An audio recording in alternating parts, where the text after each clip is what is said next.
आज के लेक्चर में हम कवर करेंगे री इशू का मीनिंग मीन्स क्या, किसे कहते हैं री इशू करना शेयर को, उसका अकाउंटिंग ट्रीटमेंट में उसकी जर्नल एंट्री समझेंगे, कौन कौन सी जर्नल एंट्री आपने पोस्ट करनी है।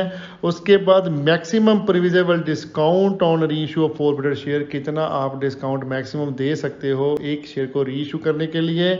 और उसके बाद समझेंगे transfer of balance of forfeited share account, जो फॉरफिटेड शेयर अकाउंट का बैलेंस रीइशू होने के बाद भी बच जाता है उसको कहाँ ट्रांसफर करना है वो समझेंगे। और एंड में करेंगे एक इलस्ट्रेशन जिसके साथ सारा टॉपिक अच्छे तरीके से आपको समझ लग जाएगा।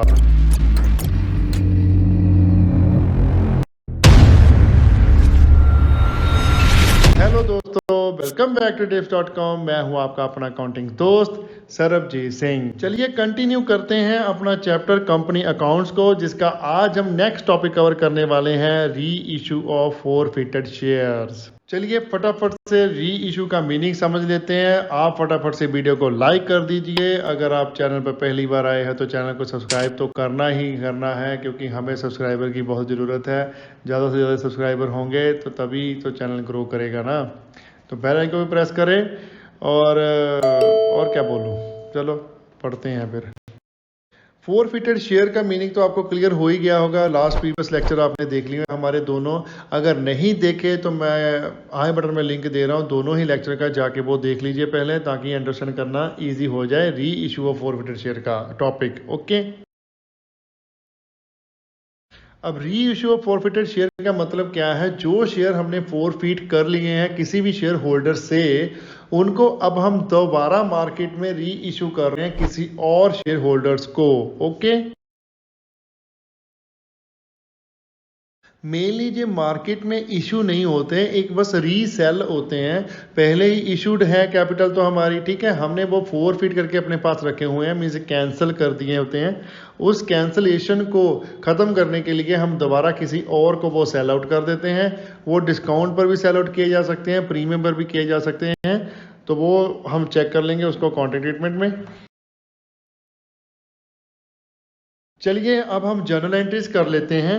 सबसे पहले केस हम करेंगे फॉरफिटेड शेयर आर री इशूड एट पार, मींस जितनी नॉमिनल वैल्यू है शेयर कैपिटल की उतने पर ही उसको री इशू करना है। ओके, नेक्स्ट जर्नल एंट्री है हमारे पास, in case of share forfeited जो हमने किए हुए हैं उनको री इशू किया एट डिस्काउंट में। ठीक है, थोड़ा सा पैसा कम देना पड़ेगा। अब जो भी शेयर होल्डर हैं उसकी जर्नल एंट्री समझ लेते हैं। उसकी जर्नल एंट्री बन जाएगी bank account debit forfeited share account debit to share capital account. अब देखिए हमारे पास तीन अकाउंट है इस जर्नल एंट्री में, bank account, forfeited share account और शेयर कैपिटल अकाउंट। ठीक है, बैंक अकाउंट में तो वो पैसा आएगा जितना आपने रिसीव किया है आफ्टर डिस्काउंट। शेयर कैपिटल में आपका अमाउंट आएगा जितनी भी आपकी पेड अप कैपिटल है। ठीक है, और जो बैलेंस बचेगा वो आएगा फॉरफिटेड शेयर अकाउंट में। सपोज अगर आपका पेड अप कैपिटल 10 रुपीज़ है, आपने 10 रुपीज़ वाला शेयर 8 रुपीज़ में दे दिया है, तो बैंक में 8 आ जाएगा, 10 कैपिटल अकाउंट में आ जाएगा और शेयर फॉरफिटेड में आपका 2 रुपीज़ अमाउंट आ जाएगा। ठीक है, तो जो डिस्काउंट आपने दिया है वो आप बेयर करोगे फॉरफिटेड शेयर अकाउंट से। चलिए नेक्स्ट केस हमारा बन जाएगा शेयर फॉरफिट जो किए हैं उनको री इशू करेंगे एट प्रीमियम। वो भी सिंपल सी एंट्री है, उसमें भी आपको कोई कैलकुलेशन नहीं करनी पड़ेगी। जितना भी अमाउंट प्रीमियम का है वो प्रीमियम का एक अकाउंट और ओपन करके उसमें डाल देंगे। जर्नल एंट्री हमारी जब बन जाएगी bank account debit to share capital account to security premium reserve account. Security premium reserve account जो हमने पीछे भी क्रिएट किया था जब हमने शेयर इशू किए थे, वो ही यहाँ पर आ जाएगा। ठीक है, बैंक अकाउंट में जो हमारा अमाउंट आएगा वो टोटल अमाउंट आ जाएगा including security premium account. Share capital में आ जाएगा जितनी हमने कॉल्ड अप कैपिटल किया वो अमाउंट आ जाएगा, जो भी पेड अप है या कॉल्ड अप है। ठीक है, उसके बाद सिक्योरिटी प्रीमियम रिजर्व में आ जाएगा जितने में आपने उसको ज़्यादा पैसे चार्ज किए हैं वो बैलेंस आ जाएगा आपके पास। ठीक है, ये आगे बढ़ते हैं हमारे maximum permissible discount on reissue of forfeited share के पॉइंट की ओर। अब मैक्सिमम डिस्काउंट आप उतना ही दे सकते हो जितना आपके पास फोरफिटेड शेयर अकाउंट में बैलेंस है, जो आपने प्रीवियस शेयर होल्डर के पैसे जब्त करके रखे हुए हैं। ठीक है, उतने अमाउंट का आप डिस्काउंट अपने न्यू शेयर होल्डर को दे सकते हो, जिससे क्या होगा कि शेयर री इशू करने में आपको आसानी होगी। और अगर कोई कंपनी ज़्यादा डिस्काउंट देती है, जितने पैसे उसके शेयर फोरफिटेड अकाउंट में पहले ही पेंडिंग है उससे भी ज़्यादा डिस्काउंट देती है, तो वो कंपनी एक्ट इंडिया के अंदर नहीं आता। तो उस केस को हम इशू एट डिस्काउंट मानेंगे, क्योंकि वो डिस्काउंट एक्स्ट्रा दे दिया ना उसने।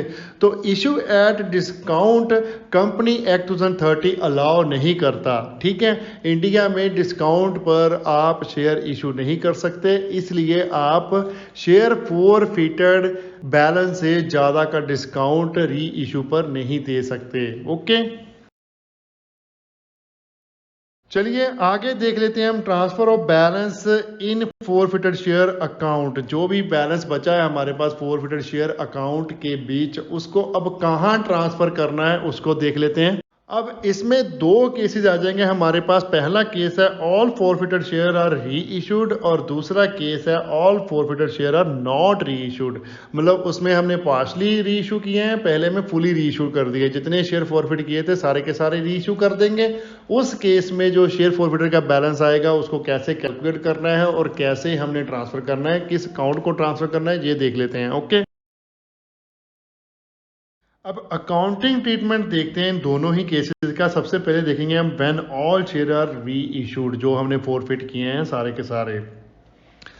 जब भी शेयर फोरफिट करने के बाद हम उसको री इशू कर देते हैं, उसमें री इशू करने में जो भी फोरफिटेड शेयर अकाउंट का बैलेंस यूज होता है, वो शेयर फोरफिटेड अकाउंट से माइनस करके जो बैलेंस हमारे पास बच जाता है उसको हम ट्रांसफर करते हैं। ठीक है, सिंपल सी बात है। री इशू करने के बाद जितना भी शेयर फोरफिटेड में आपके पास बैलेंस है वो सारे का सारा आप ट्रांसफर करोगे किसको? कैपिटल रिजर्व को। अब वो आपका कैपिटल अकाउंट में नहीं जाएगा, बैलेंस शीट में कैपिटल हेड के अंदर नहीं आएगा, जो शेयर कैपिटल का है ना नोट बनाया था उसमें नहीं आएगा। अब सरप्लस एंड रिजर्व में चला जाएगा वो। ओके,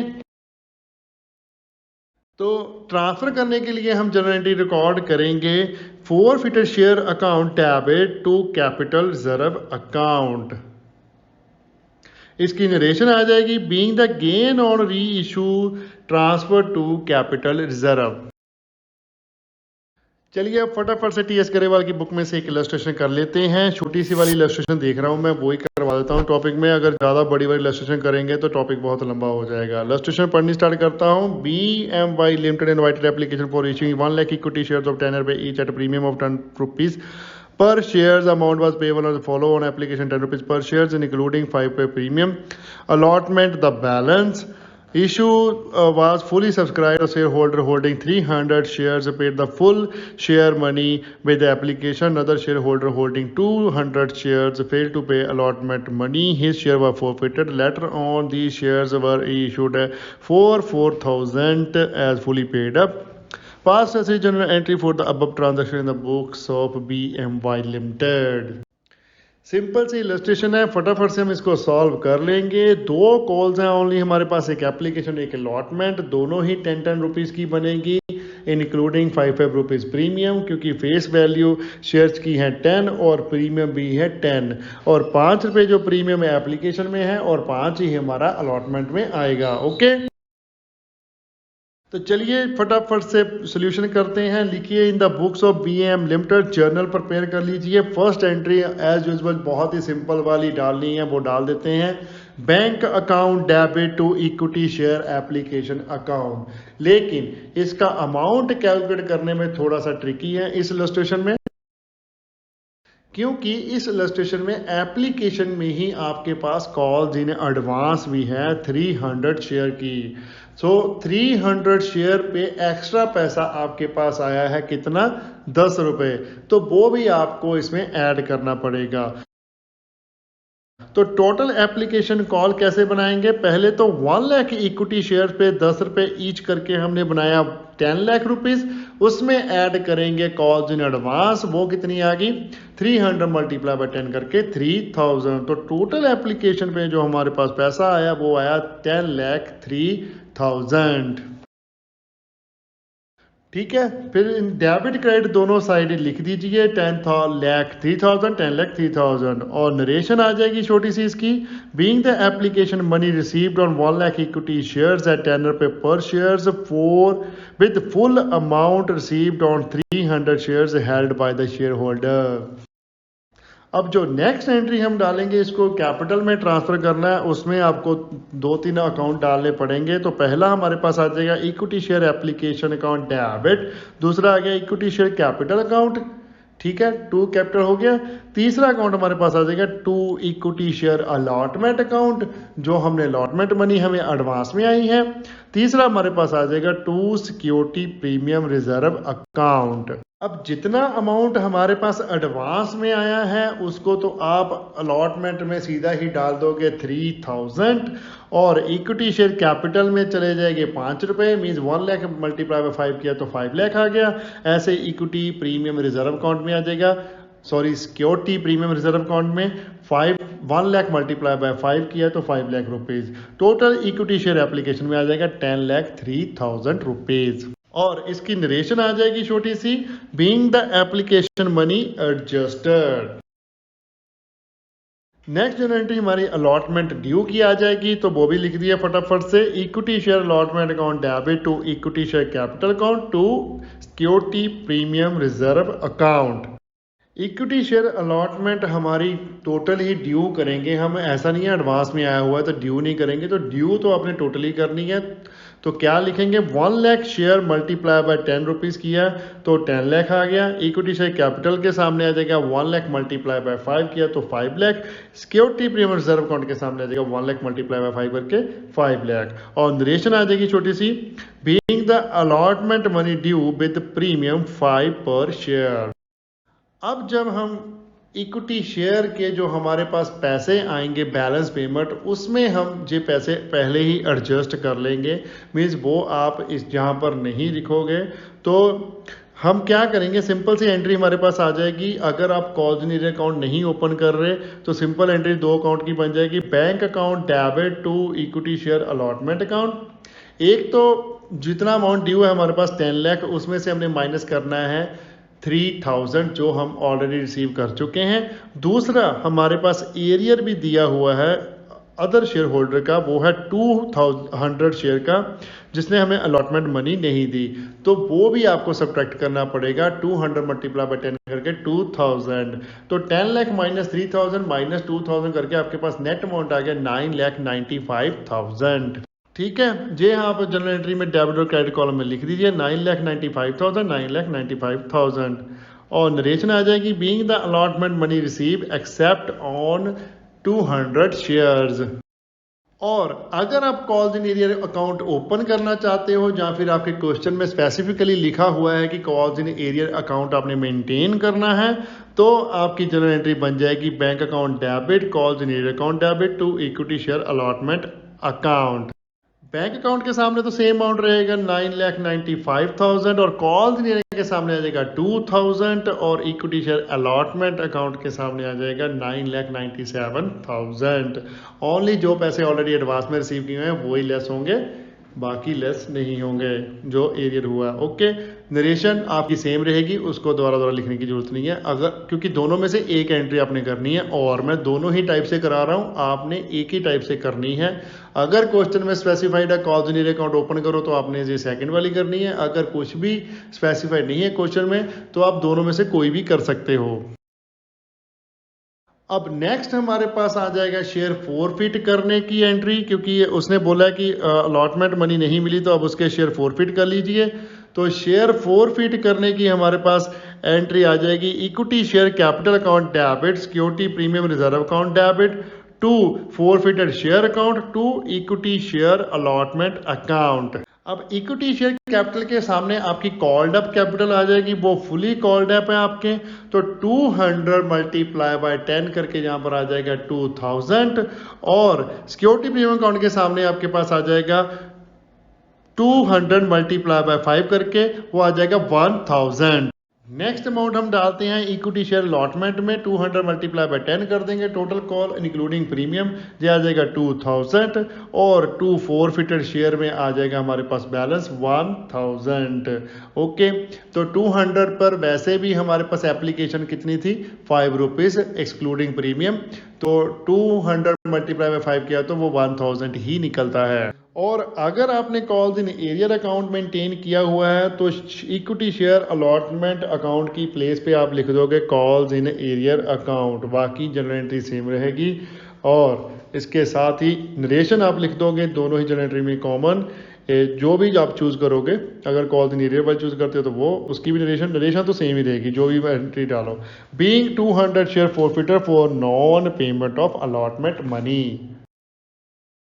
चलिए नेक्स्ट एंट्री रिकॉर्ड करते हैं हम अपनी री इशू वाली। अब हम शेयर री इशू करेंगे। देखिए क्वेश्चन में लिखा हुआ है these share were reissued for 4000 as fully paid up. Fully paid up 4000 के fully paid up reissue कर दिए सारे के सारे।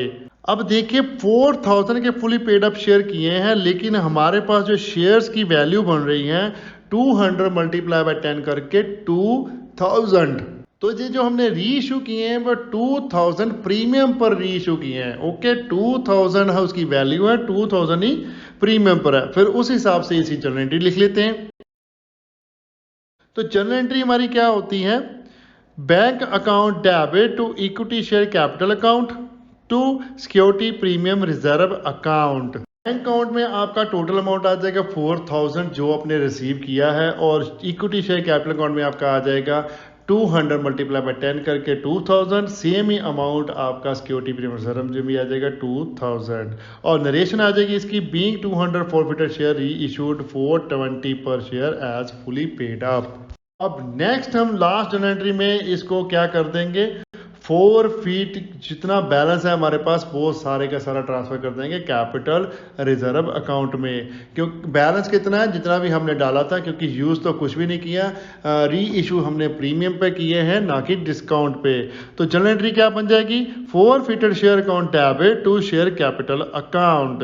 फॉरफिटेड शेयर अकाउंट के सामने आ जाएगा 1000 और कैपिटल रिजर्व अकाउंट के सामने आ जाएगा 1000। नरेशन आ जाएगी being the gains on reissue transfer to capital reserve. अगर कोई डाउट है तो एज यूजल मेरा जो लाइन है मैं आपको बोलूँगा कि प्लीज़ कमेंट कीजिए, हमारे यूट्यूब पर कमेंट कीजिए, इंस्टाग्राम पर हमें डीएम कीजिए, फेसबुक पर हमें मैसेंजर पर मैसेज कीजिए, या फिर हमें मेल कीजिए अपने क्वेश्चन, हम उसका रिप्लाई ज़रूर करेंगे। ठीक है, वीडियो को लाइक करना मत भूलिएगा, कमेंट कीजिए और शेयर करें अपने फ्रेंड्स और रिलेटिव के साथ जितना ज़्यादा हो सकता है। चैनल को सब्सक्राइब करना मत भूलिएगा, बेल आइकन को प्रेस करें ताकि आपको लेटेस्ट वीडियो की नोटिफिकेशन मिल सके। Thanks for watching, bye bye, good morning, good afternoon, good evening, good night, जब भी आप वीडियो को देख रहे हो। सत श्री अकाल।